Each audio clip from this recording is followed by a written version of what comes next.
Hello again. Our police are losing the fight against crime. This is evident in the latest stats that show a sharp increase in violent incidents, particularly in the first 3 months of this year. The public has also lost faith in the service, saying only high-profile cases are getting attention. Let's discuss this now as part of our focus here on eNCA today with specialist crime investigator Mike Bolhuis. Mike, good afternoon. Thank you very much for your time.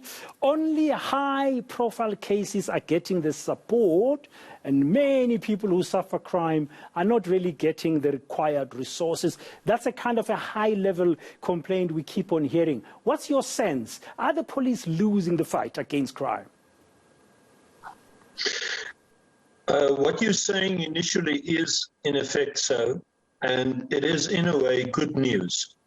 But the idea would be to treat all crimes on a zero-tolerant basis. I've said it before, a smaller crime committed and you get away with it, a bigger crime will follow and more crime. Crime begets crime.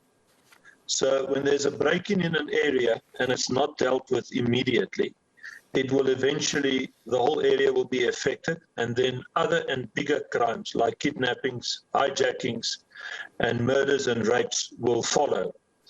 So you cannot just, as of late, prioritize the spate of kidnappings, which has been done and which has made a difference, and we are all elated about that. So we need more policemen, and we need more trained policemen. You cannot just send 20 or 12,000 policemen out there and they've not been properly trained for at least between a year to 2 years. Otherwise, it would not work. You cannot get a mechanic to paint a house. You need a specialist policeman in South Africa to deal with crime, who must be willing and able and wants to protect and serve. So it comes with an attitude. And unless then, if you have a proper policeman at a station with all the attributes and criteria, he needs an infrastructure. He needs a car. He needs the best of the best cell phone. It's no use you chase the burglars or the criminals who drives BMWs and Mercedeses with a Beetle Volkswagen. It's not going to work. So the infrastructure is lacking immensely at the police stations. They don't have proper equipment, and they don't have an infrastructure that assists them to deal and combat, prevent, identify, and solve crime. And then with that, in that, you need a community that would respect and fear the police, which is not present in South Africa at all. As a matter of fact, there's no fear for the police at all. As a matter of fact, the fear there is for the police is whether they're going to torture them or arrest them unlawfully or commit some form of corruption or extort them. Not all of them. Remember, they are good policemen. But unfortunately, the most of the policemen available don't want to make that difference. So you need an infrastructure, you need all of this that I've said here, and you need the public to be supportive and work together.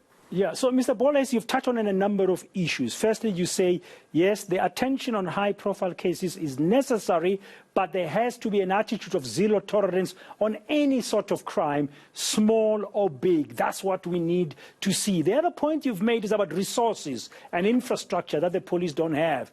But I want to zoom in now on the question of quality of the police officer, of the training.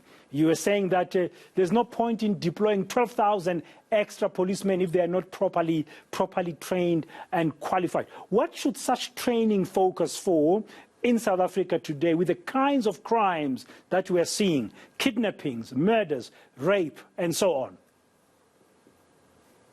Well, let's start just with fitness.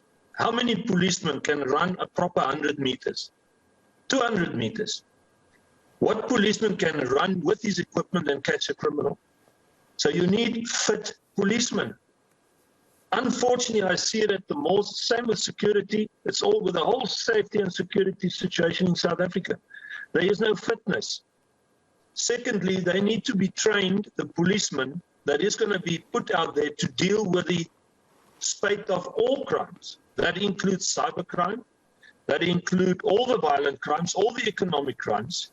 So you need an intelligent, on top of it, policeman. Otherwise, you cannot deal with crime. You will be influenced either emotionally or financially. You will be bought, or you will be physically dealt with. So unless the policeman is out there and he stands out, he's respected and feared, he's intelligent, he's properly trained, he's fit, he knows how to work with his weapon. I'm talking about weapon training. I'm talking about getting involved in any form of crime, even as assisting an old lady across the street, taking a cat out of the tree, and then stopping a burglary, stopping the hijackers, and preventing a rape and a murder. He needs to be what we call an all-rounder. And that is what a real police force should be, with the infrastructure, with the community working together. Let me state it very clearly. If the government, the police, and the public don't work together and respect each other and hold hands and fight crime together, we will have these thoughts and they will become worse and worse and worse. And you have to start with the government. Unless they take corruption in their own scenario seriously, why would the police? Unless the police deals with extreme corruption in their scenarios, why would we respect them, and why would we be supportive, and why would anybody be involved? What would it take? Just share with our viewers your thoughts, Mr. Bolhuis. What would it take to bring back that respect, that trust in the men and women in blue? A guy like me, and there's others like me, taking over the police and training the police properly. But even if you get the best of the best MacGyvers and Rambos and all those that we always see in the entertainment world, even if you get the best of the best policemen there, if the government is not supportive of that, and it's not separate from the government, then you still have a mafioso situation in South Africa where the government controls the police and the police controls the government. You have to have a separate union in South Africa where police is a unit completely, totally on its own, and it sees no religion, it sees no color, it sees no political affiliation, it only sees crime, it identifies crime, it solves crime, and it prevents crime. If that kind of policeman head or heads, you cannot have one head in the police. You need several heads in several cities everywhere in South Africa.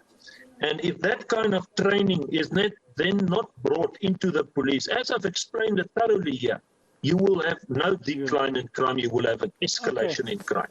Thank you very much for your time and insights and views. Mike Bolhuis is a specialist investigator into serious violent and economic crimes, just sharing with us his thoughts about how can we improve policing in this country, or the community's trust and respect for the South African Police Service.